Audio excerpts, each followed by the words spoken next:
नदी में मछली पकड़ने वाली चुड़ैलें। खटिया से उठकर अंजना मटके से पानी लेती है कि लड़खड़ाकर मटके के साथ खुद भी गिर जाती है। आवाज सुनकर उसकी दोनों बेटियां सीता और गीता अपनी मां को उठाकर बिस्तर पर बिठाती हैं और घबरा कर कहती हैं, अरे माँ, आपको अपना ख्याल रखना चाहिए ना। आपको अगर कुछ चाहिए था तो हमें कह देती, आप क्यों खुद उठी? हाँ माँ, लाख बार आपको समझाया है, पर आप हमारी बात नहीं सुनती। कहीं चोट लगी होगी तो? तुम दोनों पर कब तक बोझ बनी रहूंगी मैं?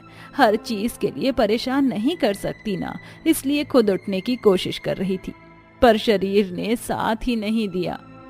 माँ, फिर कभी अपनी बेटियों से ऐसे मत कहना। जब आपने हम दोनों को अपनी कोख में रखा था तो हम बोझ थी क्या? अरे नहीं नहीं, बस माँ, दोबारा ऐसे फिर कभी मत कहना। आपने पाल पोस कर इतना बड़ा किया है, अब हमें आपकी सेवा करनी है। अरे माँ को तो बुखार आ रहा है। सीता, तू माँ का ख्याल रख, मैं दवाई लाती हूँ। ठीक है।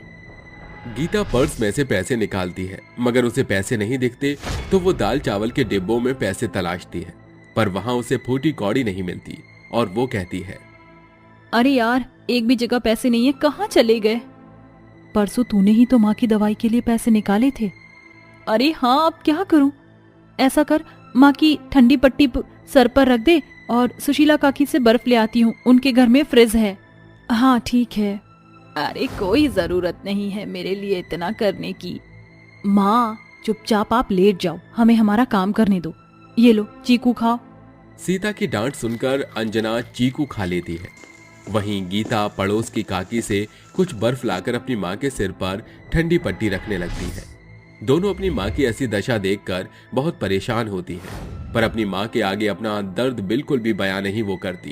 कुछ देर बाद दोनों बहनें जब चूल्हे पर खाना बना रही थीं, तो गीता कहती है, सीता, घर ऐसे नहीं चल पाएगा, हमें कोई काम ढूंढना होगा। तेरा तो वहां से काम छूट गया, मैं देखूं क्या? तू भी पता कर ले, शायद कोई काम मिल जाए जिससे हम घर का खर्चा फिर से उठा पाए। घर की आर्थिक स्थिति तो बहुत ज्यादा डामाडोल हो चुकी है, लेकिन हम अपनी माँ के लिए कोई ना कोई काम ढूंढ कर ही रहेंगे जिससे उनकी दवाई और घर का खर्चा चल जाए। चल दोनों बाहर चलते हैं, खाना खाने के बाद। ऐसा कहकर दोनों खाना खाकर बाहर जाकर काम की तलाश करती हैं, लेकिन कोई भी सेठानी या सेठ न उसे घर के काम के लिए नौकरी देता, न किसी दुकान या कोई और जगह पर। ऐसे में दोनों बहनें बहुत निराश हो जाती हैं और रोते हुए एक नदी के पास आकर कहती हैं, यार, हमारी आखिरी उम्मीद भी चली गई, हमारे पास कोई नौकरी नहीं है। हमने इतनी पढ़ाई लिखाई भी नहीं की कि कोई हमें नौकरी दे। अब हमारे पास कोई काम नहीं, हम घर का खर्चा कैसे चलाएंगे? यही तो समझ नहीं आ रहा, लेकिन हमें कुछ ना कुछ तो करना ही होगा। तभी नदी के अंदर उनके सामने मछलियां फुदक फुदक कर बाहर आ रही थी और वापस पानी में चली जा रही थी। ये देखकर गीता कहती है, अरे बहन देख, हमारी परेशानी का हल हमें मिल गया। वो देख मछलियाँ, इस नदी में बहुत सारी मछलियाँ हैं। क्यों ना हम इन मछलियों को ही पकड़ कर बेचें, जिनसे हमारा खर्चा चल जाएगा और कोई हमें कुछ कह भी नहीं पाएगा। हाँ हाँ, तो बिल्कुल ठीक कह रही है, चल जाल लेकर आते हैं। ऐसा कहकर कुछ देर बाद दोनों बहनें उसी नदी पर जाकर जाल फेंकती हैं, जिससे मछलियां उस जाल में आकर फंस जाती हैं और उन मछलियों को दोनों बहनें मंडी में जाकर बेचती हैं। सीता तो हाथ में मछली लेकर कहती है, आइए आइए, मछली लीजिए, मछली, ताजा ताजा मछली लीजिए। आइए आइए, सबसे सस्ती और ताजी ताजी मछलियाँ सिर्फ 50 में ले जाइए, आइए आइए। सुनो, जरा मुझे 2 मछली पैक कर दो, ताजी तो है ना? हाँ हाँ, बिल्कुल ताजी है। ये लो पैसे। सुनिए, जरा मुझे भी 6-7 मछलियां दे दीजिए। ये सुनकर गीता उसे मछलियां पैक करके दे देती है। इस तरह पहले दिन उनकी सारी मछलियां बिक जाती हैं और काफी अच्छी बिक्री होती है। ये देखकर दोनों अपनी माँ से कहती हैं, माँ देखो, पहले दिन हमारी कितनी अच्छी कमाई हुई है। ये लो, आपके लिए बाहर से दाल चावल लाई हूँ, ये वाले आपको बहुत पसंद है ना? आखिर मेरी बेटी होने का तुमने अपना फर्ज निभाया, मुझे तुम पर बहुत गर्व है। सीता, कल हम सुबह सुबह जाकर मछलियाँ पकड़ेंगे, उसके बाद हम रोज मछलियाँ ही बेचा करेंगी। ये कहकर दोनों बहन अपनी माँ को खाना खिलाने के बाद उनसे ढेर सारी बात करती हैं। फिर अगली सुबह घर के सारे काम को खत्म करके दोनों बहनें उसी नदी पर मछलियाँ पकड़ने चली जाती हैं। अरे अरे, 2 बार जाल फेंक दिया लेकिन अभी तक कोई मछली हाथ नहीं लगी। गीता जरा तू कर, इस बार मैं बहुत थक चुकी हूँ। ठीक है। तभी गीता नदी में जाल फेंकती है, जिससे कुछ देर बाद मछलियां उसमें फंस जाती हैं। फिर दोनों बहन उन्हें बाहर निकालकर एक बाल्टी में इकट्ठा कर लेती हैं और फिर मंडी में जाकर बेचती हैं। इस तरह 1 महीने तक उन्होंने अपने घर की गृहस्थी को इसी तरह चलाया। सब कुछ अच्छा चल रहा था, पर एक बार जब वो नदी पर आई तो 2 लड़के उन्हें परेशान करने लगे। हाथापाई के चक्कर में दोनों बहन मौत के घाट उतर गई, जिससे दोनों लड़कों ने डर कर कहा, अरे यार, अब क्या होगा, ये तो मर गई। अरे डर तो मुझे भी लग रहा है। ऐसा कर, इन्हें इसी नदी के पानी में फेंक दे, किसी को पता नहीं चलेगा कि ये मर गई हैं और हम भी बच जाएंगे। हाँ, तो बिल्कुल ठीक कह रहा है। ऐसा कहकर दोनों लड़के सीता और गीता को पानी में धकेलकर चले जाते हैं। तत्पश्चात दोनों बहनें चुड़ैल बनकर वापस लौटती हैं और नदी के अंदर कहती हैं, इन लड़कों ने हमारी जान ले ली, हमारे साथ गलत किया, इनको तो अब हम छोड़ेंगे नहीं, मरना तो इन्हें होगा। अगले दिन वो दोनों लड़के उसी नदी पर आते हैं। लगता है उन लड़कियों का किस्सा खत्म। चल भाई, परेशान होने की कोई जरूरत नहीं है। नदी के अंदर की मछलियां अब तक तो उनकी बॉडी खा गई होंगी। हाँ यार।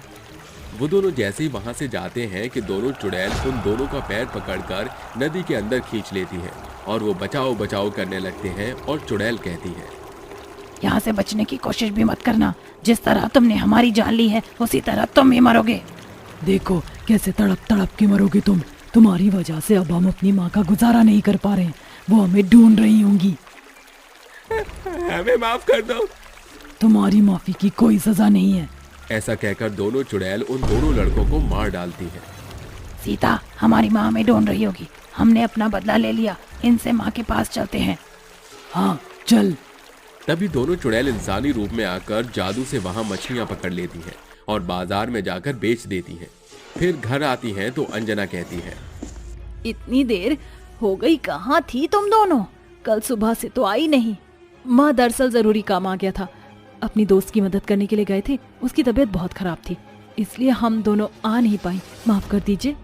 ये लीजिए, ये फल खाइए, ख्याल रखिए, अगर हम नहीं हुए तो अपना ख्याल कैसे रखोगी? खबरदार जो दोबारा ऐसी बात कही तो। इस प्रकार दोनों अपनी माँ से कुछ समय छुपकर उसी नदी में कभी नहाया करती थी तो कभी मछलियां पकड़कर बाजार में मछलियां बेचती थी। और जब भी कोई राजेश या नंदू जैसा उस नदी पर लड़का आता था तो दोनों चुड़ैल उसे मौत के घाट उतार दिया करती थी। ऐसे ही दोनों बहन पैसे जमा करके अपना नया घर बनवा लेती है। अरे वाह, तुम दोनों ने मिलकर ये घर बनवा दिया, कितनी होनहार बेटियां हो मेरी। हाँ माँ, अब किसी भी चीज की कमी नहीं होगी, राशन भी है और पैसे भी। इस तरह दोनों चुड़ैल अपनी माँ को अपना सच बिना बताए उनका ख्याल रखकर खुशी खुशी रहती हैं। गांव पर चुड़ैल के बच्चों का आतंक।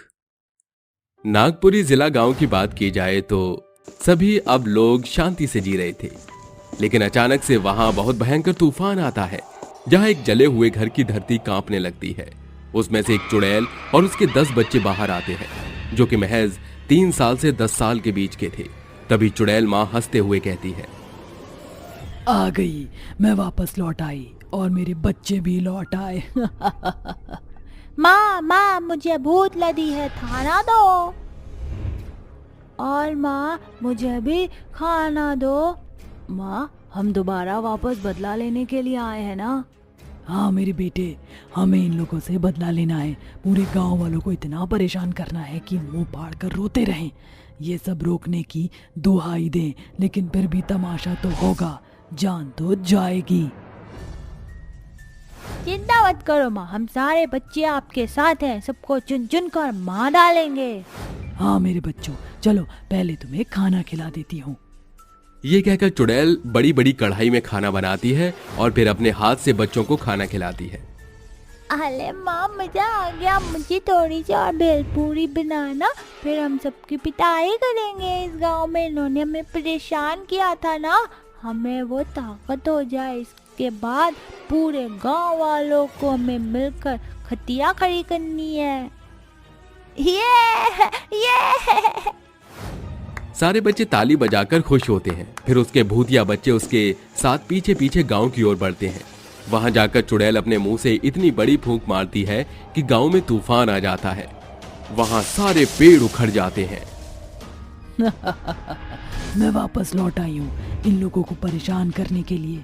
जाओ मेरे बच्चों, तुम्हें जो इंसान मिले उसके सर पर चढ़कर नाचो, उन्हें परेशान करो, काटो, जो करना है करो। ठीक है माँ, हम इन लोगों को परेशान करने जा रहे हैं। तभी चुड़ैल और उसके 10 बच्चे गांव में अपना आतंक फैलाने के लिए पहुंच जाते हैं। कोई बच्चा एक आदमी के कंधे पर बैठ के उसके बाल खींचता है तो कोई बच्चा एक औरत की चोटी पकड़कर खींचता है। चुड़ैल के बच्चे अपना जलवा दिखा रहे थे, तभी सुष्मिता कहती है, अरे बाप रे बाप, बचाओ, ये कौन है? इतना गंदा सा भूतिया बच्चा जो मेरे कंधों पर चढ़कर बैठ गया। अरे छोड़ मेरे बाल, मुझे बहुत दर्द हो रहा है। ना आंटी, मेरे को आपके बले बले बाल बहुत अच्छे लग रहे हैं, मुझे मजा आ रहा है। ये आई सोनू भैया, तू क्या कर रहा है? अरे देख, मैंने तो उनकी लुंगी खोल दी, तब भी लुंगी को संभालते हुए छोड़ ही नहीं रहे। छोड़ो छोड़ो अंकल। अरे बुड़बक है क्या? पता नहीं किसका भूतिया बच्चा है। अरे करना ही है तो कुछ और कर, मेरी इज्जत की क्यों ताड़ ताड़ कर रहा है? अंकल, हिम्मत कैसे हुई मुझे ऐसा बोलने की? आपको डर नहीं लग रहा ना? अभी देखो मैं क्या करता हूँ। तभी सोनू शक्तियों से उस बूढ़े अंकल को हवा में ऊपर नीचे बार बार करके जमीन पर पटक देता है। तभी करहा कर बूढ़ा कहता है, अरे अरे मार डाला रे, अरे फोड़ डाला, अरे तोड़ दी मेरे कमर, अरे अरे बचाओ, कोई मुझे बचाओ। कहा था ना मैंने, मुझे हल्के में मत लेना। देखा मैं कितना ताकतवर हूँ। अरे वाह भैया, मजा आ गया। वहीं कुछ लोगों की झोपड़ी जला दी थी, जिसमें लोग अपनी झोपड़ी से निकलकर इधर उधर भाग रहे थे और उसके साथ ही बच्चे भी बहुत सारे लोगों को परेशान कर रहे थे। 1-2 लोगों की तो जान भी चली गई थी। तभी चुड़ैल उन लोगों को परेशान करके अपने बच्चों के साथ गुफा में वापस आ जाती है। वहीं गांव के लोग परेशान होकर कहते हैं, हे भगवान, ये क्या हो गया है? वो चुड़ैल तो बड़ी खतरनाक है, अपने मुंह से हवा निकालकर लोगों की झोपड़ी उड़ा दी, फिर मुंह से आग निकालकर बच्ची खुची झोपड़ी जला दी। आधे लोगों की झोपड़ी तो बच गई, लेकिन अब हम कहाँ रहेंगे? रो मत बहन, उसने तो झोपड़ियों में आग लगाई है, लेकिन खूंखार बच्चों ने मेरे बाल खींच लिए। और वो सुष्मिता है, उसके तो सबसे लंबे बाल हैं, उसके भी खींचे, और एक बूढ़ों की तो लुंगी ही खींच ली। अरे पता नहीं कौन है यह चुड़ैल जो वो और उसके बच्चे हमें परेशान कर रहे हैं। इनका इलाज तो करना ही होगा। अरे पर करें कैसे? तांत्रिक बाबा से पूछो, वो जरूर कुछ हल निकालेंगे। अरे ठीक है, मैं पहाड़ी वाले तांत्रिक बाबा के पास जा रहा हूँ। 2 दिन लगेंगे मुझे वहाँ पहुँचकर ही वापस आने में। ठीक है बेटा, जल्दी आना। तभी लोकेश पहाड़ी वाले तांत्रिक बाबा को बुलाने के लिए निकल जाता है। वहीं दूसरी ओर चुड़ैल अपने बच्चों के साथ गांव में फिर से हमला कर देती है, जिसमें कुछ लोगों की जान ही चली जाती है। तुम लोगों की आंखों में खौफ देखकर जो सुकून मिल रहा है ना, मैं बयान नहीं कर सकती। अपना बदला तो लेकर ही रहूंगी। माँ, मैं इन अंकल के कंधे पर बैठ जाऊँ? हाँ बैठू? अरे नहीं नहीं, ये तुम क्या कर रहे हो? अरे इतना बड़ा बच्चा है, मैं अपने कंधे पर नहीं बिठा सकता। तुझसे किसने राय नहीं पूछी? राजू बेटा बैठ, मैं तो कहती हूँ इसे जितना तंग करना है उतना तंग कर। तभी चुड़ैल का भूतिया बेटा उसे परेशान करने लगता है। फिर अंजना हाथ जोड़कर रोते हुए कहती है, अरे क्या तकलीफ है तुम्हें? तुम ऐसा क्यों कर रही हो हमारे गांव वालों के साथ? आखिर हमने तुम्हारा क्या बिगाड़ा है? तुम और तुम्हारे 10 बच्चों ने अलग ही आतंक मचाया हुआ है। क्या तकलीफ है? मुझे बहुत बड़ी तकलीफ है। तुम लोगों ने ही मेरी हंसती खेलती जिंदगी बर्बाद की। तुमसे मेरी खुशी देखी नहीं गई।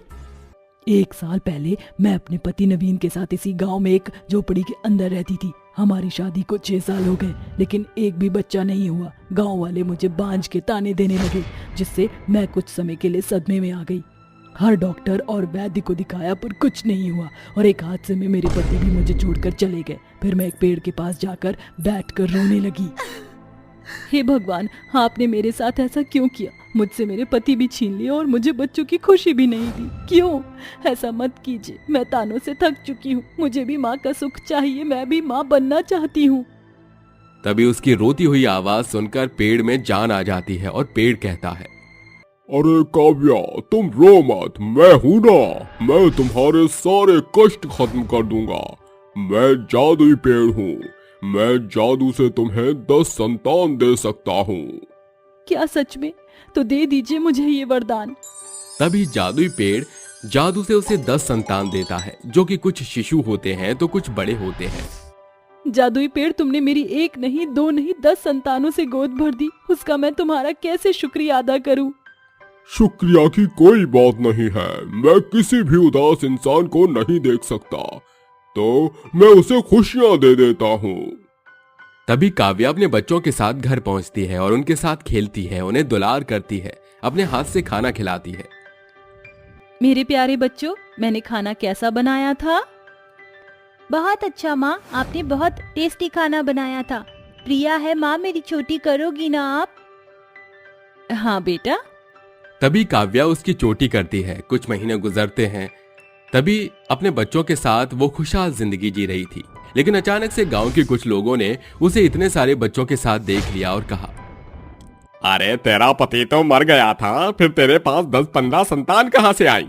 गांव वालों, इससे परिभाषित होता है कि एक वैश्या है।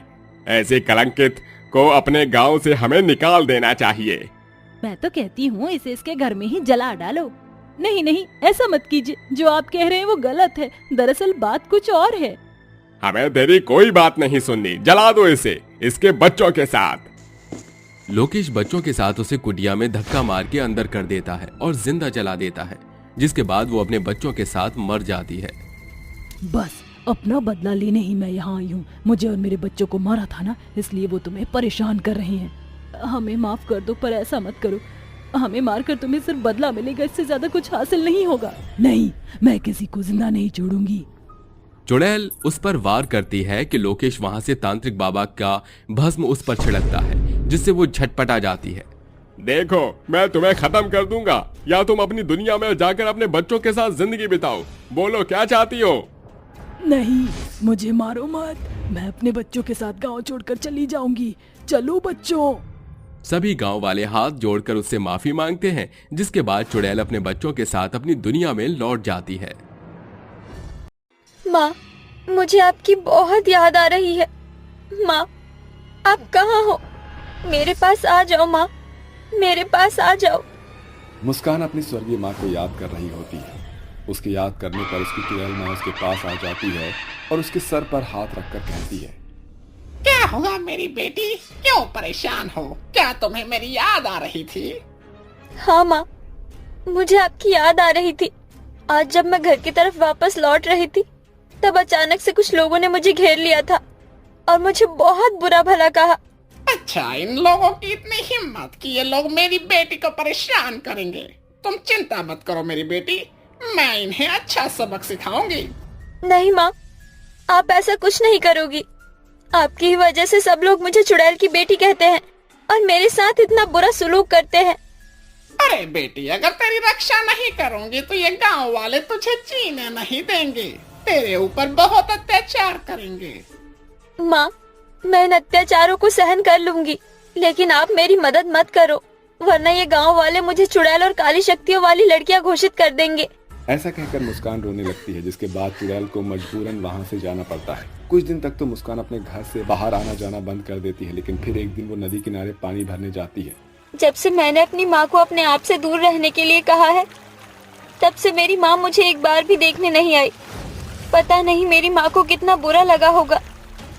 वो पानी भरकर वापस घर की तरफ लौटने लगती है, तभी उसे गांव के कुछ बच्चे घेर लेते हैं और उसे पत्थर मारना शुरू कर देते हैं। ये वही है, ये चुड़ैल की बेटी है और ये चुड़ैल को अपने पास भी बुलाती है।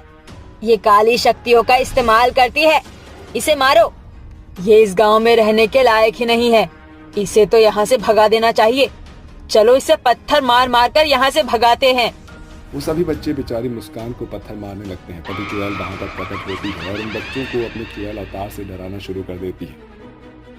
अगर तुमने मेरी बेटी के ऊपर एक और पत्थर भी उठाया तो मुझसे बुरा कोई नहीं होगा। मैं तुम में से किसी को नहीं छोड़ूंगी, सबको मार डालूंगी। चले जाओ यहाँ से। चुड़ैल को देखकर सभी लोग वहाँ से भाग जाते हैं। भागो, भागो यहाँ से भागो। इस चुड़ैल की माँ यहाँ पर आ गई है। अब इसकी चुड़ैल माँ हम में से किसी को नहीं छोड़ेगी। चलो यहाँ से भागो। वो बच्चे वहाँ से भाग जाते हैं, जिसके बाद चुड़ैल अपनी बेटी से कहती है, बेटी तुम ठीक हो ना? तुम्हें कहीं चोट तो नहीं लगी? आप मुझे छोड़ो और पहले ये बताओ, कि आपको मैंने मना किया था ना, उसके बाद भी आप यहाँ पर क्यों आई? ये तुम कैसी बातें कर रही हो? आखिरकार तुम मेरी बेटी हो। मैं तुम्हें इस तरह इन गांव वालों के साथ अकेला कैसे छोड़ सकती हूँ? तुम जानती नहीं हो, ये गांव वाले तुम्हें बिल्कुल भी पसंद नहीं करते। माँ, आप मेरा पीछा छोड़ दो और मुझे मेरी जिंदगी जीने दो। मुस्कान ऐसा कहकर पानी लेती है और वहां से अपने घर चली जाती है, जिसके बाद वो खाना बनाती है और खाना खाकर अपने घर में आराम करने लगती है। देखते ही देखते रात हो जाती है। रात के समय वो गहरी नींद में होती है, लेकिन गांव के सभी लोग अपने हाथों में मशाल लिए उसके घर के बाहर इकट्ठे हो जाते हैं और जोर जोर से चिल्लाने लगते हैं। बाहर निकल, कहाँ छुपी है चुड़ैल की बेटी? अरे बाहर निकल, आज हम तुझे छोड़ेंगे नहीं। तूने हम गांव वालों का जीना हराम कर रखा है। जल्दी से बाहर निकल, नहीं तो तुझे घर के समीत ही जलाकर हम राख कर देंगे। अरे मैं तो कहती हूँ इसे इसके घर के साथ ही जलाकर राख कर दो। इसे जीने का कोई अधिकार नहीं। ये एक चुड़ैल की बेटी है और काला जादू करती है। इसके जैसी लड़कियों को जीने का कोई अधिकार नहीं। ये तो एक श्रापित है, श्रापित। गांव के सभी लोग बेचारी मुस्कान से बेवजह ही नफरत करने लगते हैं, उसके साथ बहुत बुरा बर्ताव करते हैं। सभी लोग उसको मारने के लिए उसके घर के आसपास चारों तरफ पेट्रोल छिड़क देते हैं, जिसके बाद उसे धमकी देना शुरू कर देते हैं। ये लड़की ऐसे नहीं मानेगी। ये बाहर नहीं निकल रही तो एक काम करो, इसे इसके घर के साथ ही जलाकर राख कर दो। ना रहेगा बांस और ना बजेगी बांसुरी। सभी लोग अपनी मशाल लिए आगे बढ़ने लगते हैं, लेकिन तभी अपनी बेटी को बचाने के लिए चुड़ैल गांव वालों के सामने प्रकट हो जाती है। मैं तुम्हारे आगे हाथ जोड़ती हूँ, मेरी बेटी को मत मारो। इसके अलावा मेरा इस दुनिया में कोई नहीं है। हम तेरी बेटी को नहीं मारे, लेकिन तू ये बता, तेरे चलते हमारे जो बच्चे बीमार पड़े हैं, उनकी जो हालत खराब हुई है, उसका क्या होगा? हाँ, मैंने तो किसी को कुछ नहीं किया है, तो मुझे क्यों दोषी बना रहे हो? तुम ही दोषी हो, तुमने ही सब कुछ किया है। तुम्हारी वजह से हमारे बच्चे बीमार हैं। तुम दोनों माँ बेटी काली शक्तियों का इस्तेमाल करती हो और हम गांव वालों को परेशान करती हो। आप सभी को गलतफहमी हुई है। हम ऐसा कुछ नहीं करते हैं, हम निर्दोष हैं। मैं तो केवल अपनी बेटी की रक्षा कर रही हूँ। अपनी बेटी की रक्षा नहीं कर रही, ये हमें अपनी बातों में फंसा रही है। मेरी बात मानो तो इसे बंदी बना लो, नहीं तो यह हमारे गांव और गांव के सभी लोगों को नुकसान पहुंचा सकती है। धर्मेंद्र की बात सुनकर सभी लोग आग की मशालें लेकर चुड़ैल की तरफ बढ़ने लगते हैं। आग से चुड़ैल को डर लगने लगता है।